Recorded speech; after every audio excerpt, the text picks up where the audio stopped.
తన కుమారుడి రాజకీయ ప్రవేశంపై ఎమ్మెల్యే గంటా శ్రీనివాసరావు స్పందించారు. తండ్రి రాజకీయాల్లో ఉంటే వారసులకు అవకాశాలు రావడం సహజమేనని అన్నారు.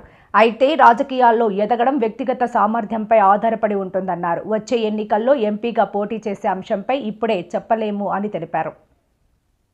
ఇప్పుడు ఎవరైనా వారసులు అనేది వాళ్ళకి అదొక ఎంట్రీకి ఒక చిన్న యాక్సెస్, కానీ వాళ్ళు రాజకీయాల్లో ఉండాలా, వాళ్ళు సక్సెస్ అవ్వాలా, లేకపోతే ఎలా ఉంటారు అనేది అల్టిమేట్ గా వాళ్ళ యొక్క కెపాసిటీ బట్టి, వాళ్ళ యొక్క హార్డ్ వర్క్ బట్టి ఉంటుంది తప్ప రాజకీయాల్లో కేవలం వారసుల ద్వారా సక్సెస్ అవ్వాలని లేదు.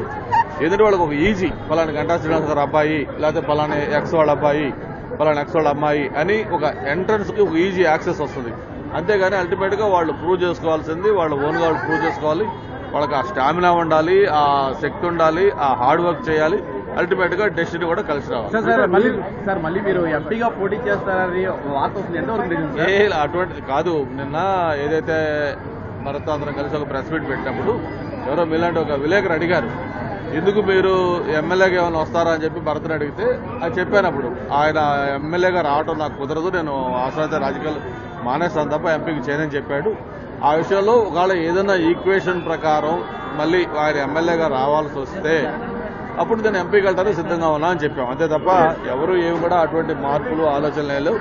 ఇది మాకంతా ఒక పార్టీ ఉంది, దానికి ఒక నాయకుడు ఉన్నాడు, నాయకుడు డిసైడ్ చేస్తారు.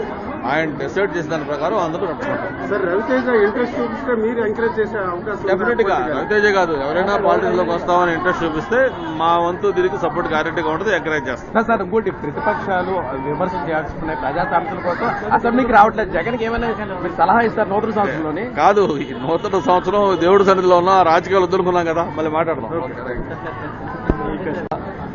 అందరికీ నూతన సంవత్సర శుభాకాంక్షలు. Wish happy and prosperous new year. 2025 ప్రత్యేకించి ఆంధ్రప్రదేశ్ రాష్ట్రంలో ఏదైతే గౌరవ ముఖ్యమంత్రి గారు కోరుకుంటా ఉన్నారో ఈ రాష్ట్రాన్ని స్వర్ణాంధ్రప్రదేశ్గా చేయాలి, ముఖ్యంగా పారిశ్రామికంగా అభివృద్ధి పనులు నడిపించాలని చెప్పని కళ్ళగంటూ దాని దగ్గర ప్రయత్నాలు చేయటం, పార్ట్నర్షిప్ సమ్మిట్ లాంటి ఒక ఇంపార్టెంట్ ఈవెంట్స్ వైజాగ్లో చేసుకోవటం. అంతేకాదు ఈరోజు ప్రపంచంలోనే ఒక ఐటీ దిగ్గజం కంపెనీగా ఉన్న గూగుల్ లాంటి కంపెనీ విశాఖపట్నం నగరానికి వాళ్ళ ఎస్టాబ్లిష్మెంట్ చేయడానికి అంగీకరించి అనౌన్స్ చేయటం, అది కూడా ఈ సంవత్సరం మార్చిలో ఫౌండేషన్ జరుగుతూ ఉంది. దాంతోపాటు ఏదైతే ఈ రాష్ట్ర ప్రజలందరూ కూడా సుఖ సంతోషాలతో సౌఖ్యంగా ఉండాలని, ప్రత్యేకించి రైతాంగం, యువత, మహిళలు అందరూ కూడా మంచి భవిష్యత్తు ఉండాలని కోరుకుంటూ ఈరోజు రాష్ట్రంలో ఒక డబుల్ ఇంజిన్ సర్కార్ ఏదైతే మనం చెప్తా ఉన్నామో దాని యొక్క ఎఫెక్ట్ తోటి ఒక జెట్ స్పీడ్ తోటి ఈ రాష్ట్రం పరుగులు తీస్తూ ఉంది. గత 18 నెలల్లో ఈ రాష్ట్రంలో ఒక మ్యాజిక్ లాగా జరిగిందని అందరూ భావించే విధంగా దేశ విదేశాల నుంచి పెద్ద ఎత్తున పెట్టుబడులు ఆంధ్రప్రదేశ్ రాష్ట్రానికి వస్తూ ఉన్నాయి.